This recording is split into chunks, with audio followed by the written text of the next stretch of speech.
Assalamualaikum warahmatullahi wabarakatuh. Perkenalkan, nama saya Nanda Dwi Ayu Enggarwati dari kelas 11 IPS 3. Saya di sini akan menjelaskan tentang dampak dari kolonialisme dan imperialisme. Yang pertama adalah dampak di bidang politik. Dalam bidang dari kolonialisme dan imperialisme, bangsa barat di Indonesia menyebabkan semakin hilangnya kekuasaan politik dan para penguasa Indonesia yang beralih ke tangan Belanda. Hal tersebut dibuktikan oleh beberapa faktor sebagai berikut. A. Penerapan sistem indirect rule atau sistem pemerintahan tidak langsung, yaitu dengan memanfaatkan penguasa-penguasa tradisional seperti bupati dan raja yang memerintah atas nama VOC. B. Munculnya berbagai perlawanan rakyat Indonesia terhadap pemerintah Hindia Belanda.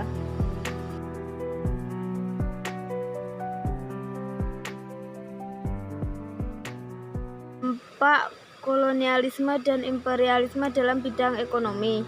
Dampak imperialisme dan kolonialisme Belanda juga berdampak pada bidang ekonomi, di mana salah satu tujuan mereka menguasai Indonesia untuk mendapatkan keuntungan sebesar-besarnya dengan mencari uang dan mengumpulkan kekayaan banyak-banyaknya. Hal tersebut dapat dibuktikan dengan beberapa faktor, yaitu yang pertama, adanya sistem tanam paksa yang diterapkan oleh Belanda terhadap masyarakat Indonesia. Yang kedua, diberlakukannya sistem sewa tanah, karenanya terjadilah perubahan dari sistem ekonomi barang ke sistem ekonomi uang. Yang ketiga, Belanda membangun fasilitas umum dengan memperkerjakan masyarakat Indonesia pada kerja rodi.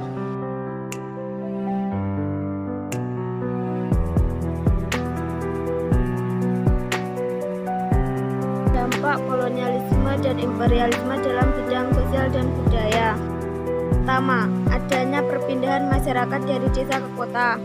Yang kedua, mulai adanya kesadaran diskriminasi terhadap perempuan.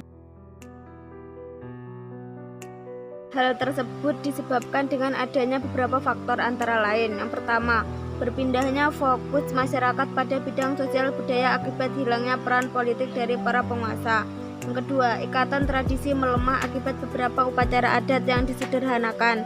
Yang ketiga, hilangnya kekuasaan tradisional akibat dihilangkannya status raja oleh Belanda dan digantikan sebagai pegawai pemerintahannya.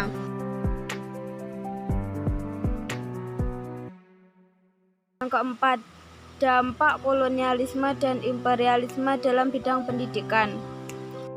Belanda memajukan perkembangan pendidikan bagi rakyat Indonesia dengan tujuan untuk menghasilkan pegawai administrasi yang berpendidikan dan bisa dibayar dengan upah minimal. Dengan begitu, maka Belanda akan banyak mendapatkan keuntungan di pihaknya. Dampak imperialisme dan kolonialisme dalam bidang pendidikan antara lain. Yang pertama, munculnya golongan-golongan terpelajar di Indonesia. Yang kedua, bangsa Indonesia bisa membaca dan menulis sehingga dapat menjadi tenaga-tenaga kerja di perusahaan Belanda.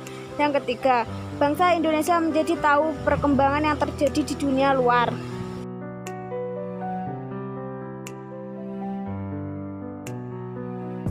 Sekian dari saya penjelasan tentang dampak kolonialisme dan imperialisme dalam berbagai bidang. Jika ada salah kata dan kurang lebihnya, saya mohon maaf yang sebesar-besarnya. Sekian dan terima kasih. Wassalamualaikum warahmatullahi wabarakatuh.